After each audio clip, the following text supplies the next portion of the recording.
This is Steven Diego, and you're tuned in to Breaking Down the Breakdown. On today's episode, we are going to explore the wonderful and terrible world of anxious attachment styles. Hello, everyone. It is time for another episode. It is time. I am very inconsistent with these, but let me tell you something right now. At least I did it in the same month. There's no more 5-month wait for the next episode. This is Breaking Down the Breakdown. This is me, Steven Diego. I hope you guys have been well these past few weeks that I have not been able to do something. You know, sometimes life takes a turn and then you realize, wait a minute, am I making excuses? Am I actually making excuses why I'm not doing this? Some days I feel like a hypocrite. But then I kind of realize this is exactly why I do the show. This is exactly why I do this podcast. So I shouldn't give myself a hard time over that. You know, every time I go through something in my life, I feel like, wow, why am I running a mental health podcast when I'm barely keeping it together? Well, that's exactly why I started this in the first place. You know what? It's nice to be reminded of that. But today, oh my goodness. Today's episode might really trigger a lot of you, so I might even trigger myself. This is me coming clean with myself. You know, this is me just being able to finally put this out there. I don't know if I've actually ever talked about this on my podcast before. Maybe somebody else came on and talked about this, but I'm a terrible host. All right, but today I do have a question for everybody that's listening or watching this right now. Have you ever been in a situation with relationships where it never works out? And by it never works out, I mean everything is great and then all of a sudden it's just not so great, and then all of a sudden it is terrible, and you can't help but feel like you're just not meeting the right people. You can't help but feel like the people you end up with is the problem. So you start kind of blaming yourself for not having, a really good sense of judgment, or maybe you just attract the wrong people. And how many cycles does that take for you to realize maybe you are the problem? Now, I will say this. After I had gone and seen a therapist, and who I'm still seeing at this time, that's when I actually started to realize that a lot of my relationships in the past, not just with friends, right, with actual relationships, they have failed. Not because the people were assholes, not because the people were terrible people, but because I paint them out to be terrible people in my head. And I had to ask myself why I did that. It's funny because I've always been the type to admit when I've done something wrong. But for some reason, I feel like I'm so good at lying to myself, or I'm so good at being so delusional as to what the problem is, that I actually failed to realize that I might actually be the biggest red flag or the biggest issue in any relationship I've been in. So it was important for me to talk about anxious attachment styles today. I can't do a deep dive in this episode, so we're going to probably do a few episodes of this, because I am capping my episodes at 30 minutes, so that's easier for people to actually listen to. But for a lot of us, we grew up without any knowledge of mental health disorders or any knowledge of, cognitive, whatchamacallit. It's at the tip of my tongue. I'm gonna have to type on Google. Cognitive distortions. I love how I had to Google this.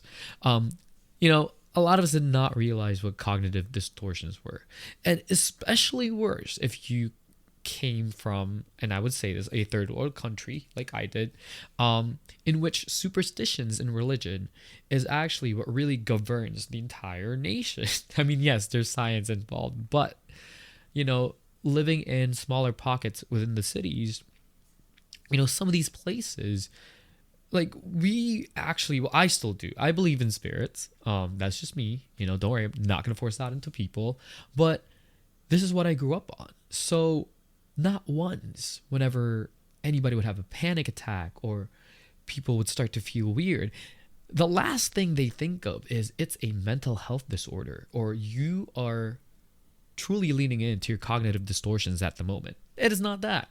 You're either possessed, didn't pray enough, somebody out there is doing some voodoo or witchcraft on you and your family. Like, these are actually the go-to solutions, or not solutions, but the go-to answers for people who are experiencing these things. So you can only imagine for people like me who grew up like this, we never actually was able to get our heads around what the fuck is wrong with us. And so I decided I'm going to speak about it today because, as you may know, like, I'm very open about these things, and I don't want to say I'm worried, but I'm sitting here and I'm realizing how many people out there probably don't realize that they need to start looking inwards.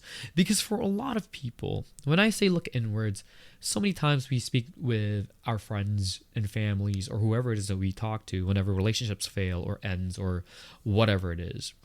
And it's almost offensive. It feels almost offensive when they say, you just gotta work on yourself. Because what the fuck does that even mean, right? Like, let me give an example. When my relationship failed, and even I said, okay, I just need to work on myself. Saying that you need to work on yourself without actually figuring out what you need to work on, pretty much what you're telling yourself is that you're a problem. And yes, you could be the problem. Like, I have to admit, I was the problem, right? But I'm not. My point is, I was going to say, I'm not the only one, but that's not the point, right? Like, any other problems that affect the relationships, I can't control if it's not anything to do with me, right? Only I can control what is happening within me. So that's very important, first of all, to think about. Now, second of all, it's almost like you're manifesting it, right? Because sometimes all it takes is a really good intrusive thought to kind of derail your little, I was going to say spot treatment, but what is wrong with me today? To derail your progress when it comes to doing some self-help or some some work on yourself, right? It's all it takes is for your intrusive thought to say, now hold on. Why am I the problem all the time? I'm just not enough. I guess I'm just not worth it. And then you're going to open up all of these doors to problems you probably don't even have. But because you want to attach the situation at hand to something that you could easily understand, even though it's not happening to you. Ta-da! You have now created a problem that was never there and has solved it. But congratulations, you solved it. But that wasn't your problem in the first place. So you go on to the next relationship, and bam, the same thing happens. This kind of situation is actually very common for people with anxious attachment styles. For a lot of you probably don't know what anxious attachment styles entail. So personally, I will say this, right? These are a few things that I go through with my anxious attachment styles, right? Like, I have fear of abandonment. It's hard for me to set boundaries because I feel like the moment I set boundaries up, or set up, I don't say a wall, right? But like the moment I set boundaries and I'm like, okay, this and that and this and that, the person I'm dealing with, whether friends or, family or relationship, they're going to start to think negatively of me. So majority of the time, these boundaries actually only pop up when I stop talking to everybody, which is so unhealthy. Oftentimes I feel like I'm not worthy of being loved. Oftentimes I am too codependent. Like, I'm not even going to lie to you. Like, sometimes when I'm in a relationship, I feel like if my partner doesn't say or react to anything I'm doing outside of us, I can't do it. I still do it, don't get me wrong, but there are some people who, it's almost as if they're asking for permission, right? Even though they don't need it. Another thing for me that's really big, though, is I would have to say my fear of abandonment. And the thing is this, right? For a lot of people who have anxious attachment styles and they don't realize where they got it from, a lot of it happens when you were a kid. My mom left me with my grandparents. My grandparents raised me. My grandparents were my real parents at that time, but they also left me. Well, my grandma left me, right? So sure, like I wasn't fully left behind because my grandpa was still there, but it's the act of being abandoned. Like as a child growing up, you don't understand. You're too young to understand why people have to go do things. You start to kind of develop these feelings of my mom or my dad or my grandma or whoever it is leaving me because they don't want to be with me anymore. I don't make them happy. Unfortunately, this is like a seed that is buried within your mind, within your psyche, in your whole personality. And when it starts to blossom, I love how I'm talking about this blossom like it's a beautiful thing. But unfortunately, when it blossoms, it's when you finally have relationships outside of where this happened in the first place. And it'll start taking root within, everything that you're doing. It'll start attaching itself to everything in your life. And without you being able to recognize that, it could be the very thing that destroys your relationships, whether it's friendships or your or romantic relationships. That's what happened to me, right? High school is not a great time. I don't like to talk about high school. Like people who knew me in high school knew the kind of crazy I was, right? And I say that because I recognize some of those things. I recognize that there would be days where I just want attention from everyone, where I was so depressed. I felt so lonely, even though I had so many friends, because one person that I wanted to catch the attention of didn't give me any attention that day. And it made zero sense. But that's a story for another time. But my point is, if you are experiencing these kinds of emotions within a relationship where you feel like your partner is just not giving you enough, and I don't mean they're actually not giving you enough, because there are signs.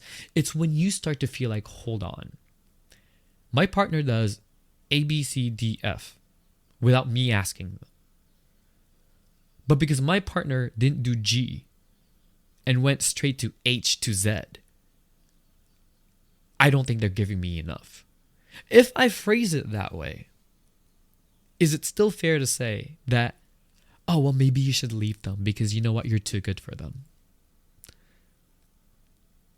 And I'm only saying this because I've experienced the same thing, right? My poor ex, wherever you are, I hope you're doing well. I really do. Like the people in my past have been great to me, and I have nothing bad to say about them. At least not anymore. Now that I've finally gone to therapy and realized I was a problem. But, my ex gave me everything I could have ever asked for and more. They went above and beyond. It was outside of their personality. They stepped out of their comfort zone for me. And I remember a conversation I had with them where I said, you're not even giving me like close to 100% of what you can give me compared to what I give you. Now imagine how much that hurts when you are somebody who don't normally do these things and you have managed to step out of your comfort zone to do everything you can to try to make somebody else happy, and they have the audacity to say to you, you're actually not doing enough because I know other people who would do X, Y, and Z for me. And this is back when I didn't know what the fuck love languages were too, right? And then you fast forward that into the relationship ending, and then you fast forward that into the whole phase of here I am about to talk shit about my relationship because, I got broken up with, but they were just they never made me happy. Da da da. Like it is so unfair. It is one thing to hurt yourself, like that's already bad. Like you should never do that. But when you start to hurt others as a result of you not being able to recognize your own flaws and your own issues and your own irregularities when it comes to certain things within yourself, that's a problem. This is something that you can actually end up carrying until you're way fucking old. And believe me, I know of a few people who are in their 60s who still believe that the world owes them everything and more. And I'm not saying that the world doesn't owe you everything and more. It's not about that. The problem is, all they want to do is take. They feel entitled to take everything. But not once have they shown to give these things back to others. And it's hard to blame them after knowing what their childhood was like and what they grew up with and how their relationships were, because that was all they knew. And to try to have a conversation with them about these things, at that point, it's kind of like, well, shit. Like, are they even going to listen, right? It's worth a shot, but this is why I'm talking about this today. Because there are a lot of people out there who don't understand attachment styles. They try to read and they're just kind of like, oh, haha, yeah, this is me. Much like with OCD, like it kind of ticks me off when some people go, oh, I'm sorry, I'm so OCD. Like, I just like to, make sure that this is folded. And I ask, what happens if it's not folded? And they're like, oh, well, then I just have to fold it. I'm like, okay, well, what happens if it's not folded? What happens in your brain? Like, how do you feel? They're like, I'll just do it tomorrow. That's not OCD. It's kind of the same thing, right? So this is why I wanted to talk about this, because maybe somebody out there, maybe one of you people are experiencing the same things, and you're experiencing within your relationships or relationships you had in the past that you always seem to be the good guy and you only ever date assholes. Ask yourself this. And this is going to be the triggering part of this.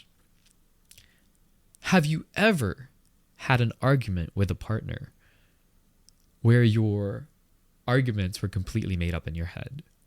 Because you because you felt like an intuition, like a premonition, like OMG, my spidey senses are tingling. They're cheating. They're talking to somebody else. And you end up fooling yourself into believing that. And because they can't explain it, because it came out of nowhere, right? Because they can't explain it, you start to have a meltdown because you think they're cheating on you. Or better yet, they have a perfect explanation for X, Y, and Z. And instead of being able to believe them, you sit there and say, they're so fucking good at lying and hiding things from me. Now I want the password for everything. Now I want to know where you are at all times because I can't trust you. And sometimes this goes a few different ways, but one of the many ways this goes is either the partner does give the password and their pins at all times, or they break up. Because what is a relationship without trust? And in both times, first of all, when you finally have access to their personal lives, to everything they have, and you don't find anything, you keep digging and digging, and you can't find anything.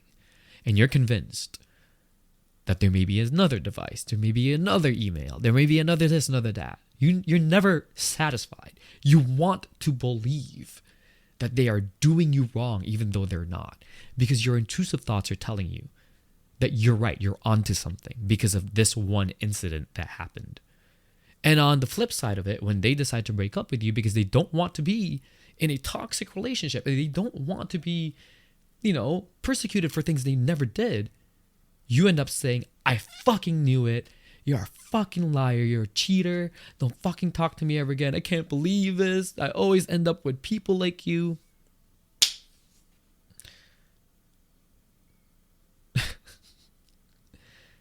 This is what I'm alluding to, because this actually always happens to people who have anxious attachment styles. But not just that, also with a very traumatic experience growing up, like I did. But we cannot keep on using that as an excuse.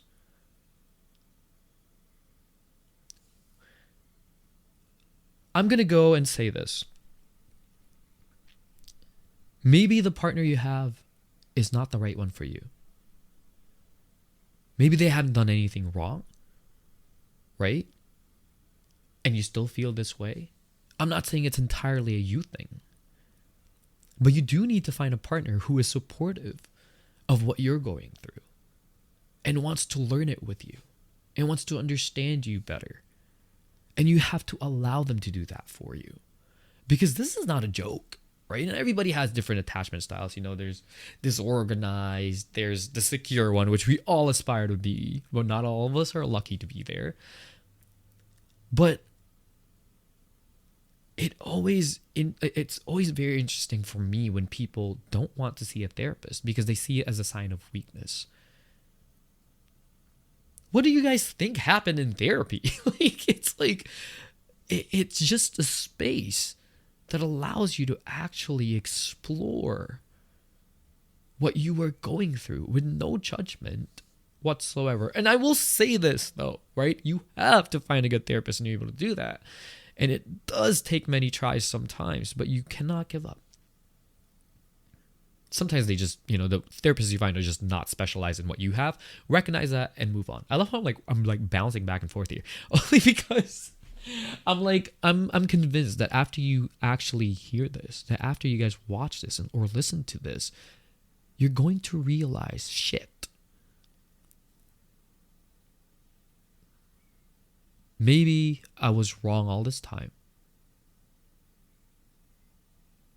I mean, you could be, you could not be. I don't know where you'll be. I just hope that after you hear this, if you recognize some of the signs I was talking about, if you've exhibited behavior that I was talking about earlier, I've done that, right?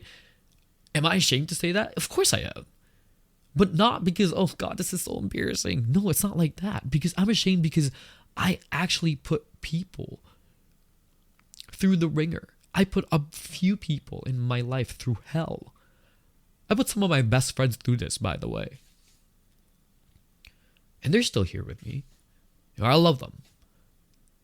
I can't believe they're still friends with me. But this is why, for me, when relationships fail now or end, I'm able to kind of recognize what it is that may have gone wrong or what it is that may not have worked out. I don't want to say necessarily gone wrong, right?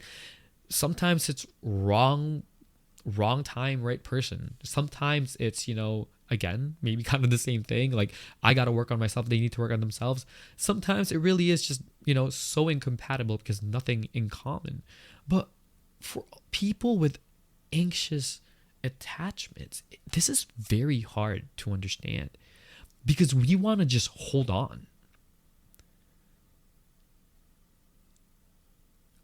We are so afraid of losing someone because we end up placing our value onto the whole situation, that if we let someone go or someone lets us go, we are reduced to nothing. And that is so unhealthy because that is so not true. But how are you going to convince yourself of that, right? If you don't even know exactly what you're going through. It's so fun. See, I'm glad I said this was like how many parts am I going to have in this? Because we only have 6 minutes left in this. But I'm going to try to find guests who, admittedly have anxious attachment styles and see how they deal with it. Because I want this conversation to be open to everybody, right? There are going to be people who disagree. That's totally fine. That's cool. This is why I'm putting my life on the line here. Like I make it seem like it's life or death. But this is why I'm putting my privacy out on the line here. Because as somebody who has anxious attachment style, I have exhibited some of these behaviors. And it does come from me being abandoned. That is the main thing for me. Like I'm so scared of being separated from people I formed bonds with because of what happened to me when I was a kid. But that's another thing that I kind of want to point out. Do we know, or do we realize sometimes why it never feels like it's enough? Whatever our partner does, it never feels like it's enough. It's because we are looking to fill the void that, I guess for me, that my parents had left me, right? There's that void within my heart, within myself, within my soul that will never be filled.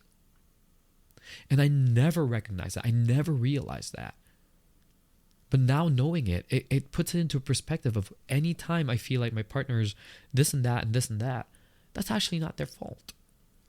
Am I asking for too much at that point? I had to kind of take a step back a few times because I had to be like, whoa, that seems unreasonable. And you'll have friends, and I love friends like this. We're like, no, you deserve the world, bestie. Go get it, bitch. Like like we have friends like that. And I say cherish them, but also allow them to understand.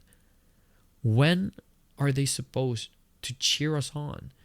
And when are they supposed to say, hey, let's take a step back because this seems a little unfair. Not just to them, but to you.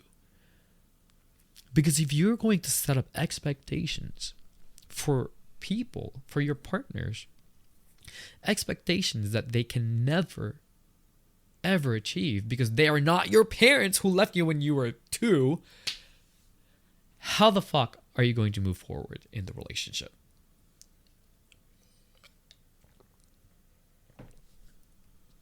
It's a very touchy subject, and I recognize that. And I know some of the things I said might be so triggering to some people. Again, with no offer of solution at the end of the episode. But just like episodes in the past, I'm opening this up because I want people to actually ask themselves the right questions. Am I going through this because I am so bad at picking my partners? Am I going through this because I'm not worthy of being loved because I'm not enough? Or am I going through this because I have unresolved issues? I can bet you like $98 it's the last part. Because you will always be enough. And yes, some of us have questionable taste in people. But sometimes, that's not even the issue. Sometimes you're just like, oh my God, that's your type. And they end up being treated like kings and queens. Like it was fantastic. But that's also another thing. There are some people who end up picking people who will always hurt them because that's all they know. But that's a conversation for another time. That's not necessarily an anxious attachment problem. That's more of it's a trauma problem, right? It's always, what is that saying? Better the devil you know kind of situation. Because you've grown, I don't want to say comfortable, but you're used to that kind of pain, that you kind of know how to deal with it. You know how to get over it. Only for you to do it again and again. Very unhealthy. But that's a conversation for another time. But if you guys feel like you've been affected by this podcast and you want to talk about your experiences, I have a new email address. It is now breakingdownthebreakdown@outlook.com. Isn't that great? We have our very own email now. I also set up a new Instagram page for this. I haven't done anything to it yet, so I'm not going to announce it just yet. But, just keep me in your socials. For now, go to Steven Diego Music. Talk to me there. But if you guys want to connect, talk about other things, not even just with the anxious attachment, but with other things, please feel free. And always remember, be compassionate, be kind. You never know what another person's going through. And I'm not just saying this towards other people, but be kind to yourself. That's something I did not exhibit this last 2 weeks because it's just been hitting the fan for me. I disappeared. Some people probably thought I died. I kind of did a little inside. And I'm just slowly picking myself back up now. But this was very important for me to talk about today. Because what I'm going through is kind of, it's kind of a similar situation. But so rude. This camera, I tell you, it just does not like me. Sorry, where was I? Yes, I was saying my goodbyes. Anyway, thank you so much for listening. Thank you so much for watching. I gotta do something about this. This is crazy. This is like the second time now. It's cut off in the middle and it looks so funny. But thank you so much for being here. Again, this is breaking down the breakdown. Really, I had to restart something just to record for like a minute. But bye guys, I'll see you guys soon. I might be able to upload part 2 this week. We'll never know, I'll try to see you guys. But anyways, love y'all. I'll see you later. Goodbye.